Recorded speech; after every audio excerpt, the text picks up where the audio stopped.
नहीं, उनको नहीं महाराज क्यों पूछते हो, क्या धन लेने की इच्छा है? अरे मेरी नाव में तो लोग पत्ते भरे हुए हैं। वैश्य का कठोर वचन सुनकर भगवान ने कहा, जाओ तुम्हारा वचन सत्य हो।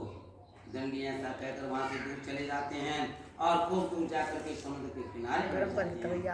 दंडी के जाने पर वैश्य ने अपना नित्य क्रिया कार्य करने के बाद नाव को जब ऊंची ऊंची देखा तो अचम्भा किया, और जब नाव के ऊपर गया तो देखा कि वे पत्थर भरे हुए हैं। उन्हें देख करके मूर्छा तो जमीन पर गिर पड़ते हैं। जब मूर्छा खुलती है तो अत्यंत शोक प्रकट करने लगे। तब उनके दामाद कहने लगे, आप शोक क्यों ना करें, उन्हें दंडी महाराज के श्राप का कारण है, अतः उनकी शरण में चलना चाहिए, तभी हमारी मनोकामना पूरी होगी। दामाद जी के इस प्रकार से वचन सुनकर बड़े दंडी के पास पहुंचे और अत्यंत भाव से नमस्कार करके कहने लगे, हे भगवान, आपकी माया से मोहित ब्रह्मा देवता आज भी आपके रूप को नहीं जान सके, तो बताओ मैं अज्ञानी आपको कैसे जान सकता हूँ। अब आप प्रसन्न हो जाइए, मैं अपने समर्थ अनुसार आपकी पूजा अवश्य करूँगा, मेरी रक्षा करो और पहले के समान मेरी नौका में धन भर दो। उसके भक्त वचन सुनकर भगवान फिर प्रसन्न हो जाते हैं और उसे इच्छा अनुसार वर दे करके वही अंतर ध्यान हो जाते हैं। तब उन्होंने नाव पर आकर देखा कि नाव अब धन से परिपूर्ण भरी हुई है। फिर वह भगवान सत्यनारायण का पूजन कर साथियों साथ अपने नगर को चला। जब अपने नगर के निकट पहुंचा तब दूत को घर भेजा। दूत ने साधु के घर जाकर के उसकी स्त्री लीलावती को नमस्कार करके कहा कि आपके दामाद सहित इस नगर की समीप आ चुके हैं। ऐसे वचन सुनकर साधु की स्त्री ने बड़े हर्ष के साथ सत्यदेव का पूजन कर अपनी पुत्री से कहा, मैं तो अपने पति के दर्शन को जाती हूँ, माता के ऐसे वचन सुनकर कलावती के पास गई और प्रसाद के त्याग के कारण सत्यदेव भगवान रुष्ट हो जाते हैं और उसके पति की नाक से पानी में डुबो दिया। कलावती अपने पति को ना देखकर रोती हुई जमीन पर गिर गई। इस तरह नौका को डूबा हुआ तथा कन्या को रोता देखकर साधु बहुत दुखी होने लगा और कहने लगा, हे प्रभु, मुझसे या मेरे परिवार से जो भूल हुई है उसे क्षमा करो।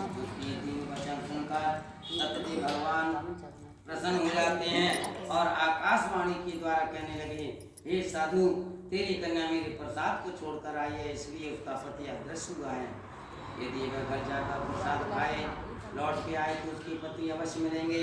ऐसे आकाशवाणी सुनकर के कलावती ने घर पहुंचकर प्रसाद खाया, फिर आकर अपने पति के दर्शन किए। तत्पश्चात साधु बंधुओं से सत्यदेव का पूजन किया। उस दिन से वह प्रत्येक पूर्णिमा को श्री सत्यनारायण भगवान का पूजन एवं कथा करने लगा।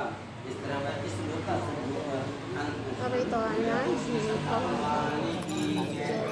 श्री कृष्ण गोविंद हरे मुरारी हे नाथ नारायण वासुदेवा।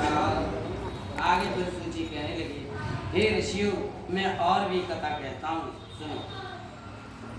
एक प्रजा पालन में तुंगन नाम के राजा हुए थे। उन्होंने भी भगवान का प्रसाद पाकर बहुत दुख पाया। एक दिन की बात थी, एक समय वन में जाकर के उन्होंने वन पशुओं को मारकर एक बट वृक्ष के नीचे गाड़ गए तो वहाँ क्या देखा, भक्त भाव के साथ बाल बाल बंधुओं से श्री सत्यनारायण भगवान का पूजन कर रहे थे। राजा ने देखा, अभिमान बस होने के कारण उन्होंने ना तो भगवान को नमस्कार किया और ना उनके पास पहुँचे। जब बाल बालों ने भगवान का प्रसाद उसके सामने रखा तो वही प्रसाद को जाकर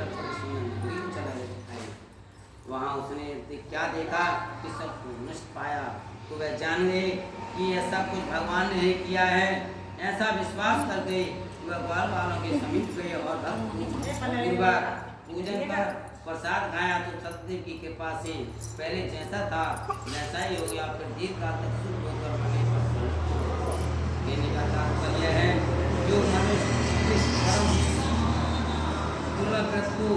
करेगा, सुनेगा, पढ़ेगा, वो भगवान की कृपा से उसे धन की प्राप्ति होती है तथा सब मनोरथ होकर अंत में वह धाम को जाता है। जिन्होंने श्री सत्यनारायण भगवान का प्रतिष्ठा किया है, अब मैं उनके दूसरे जन्म की कथा कहता हूँ। श्रोता बताओ सबसे पहले कौन की हमने कथा सुनाई? सुन तो बड़े ध्यान से रहे, लेकिन याद नहीं। कुछ ध्यान अलग हो।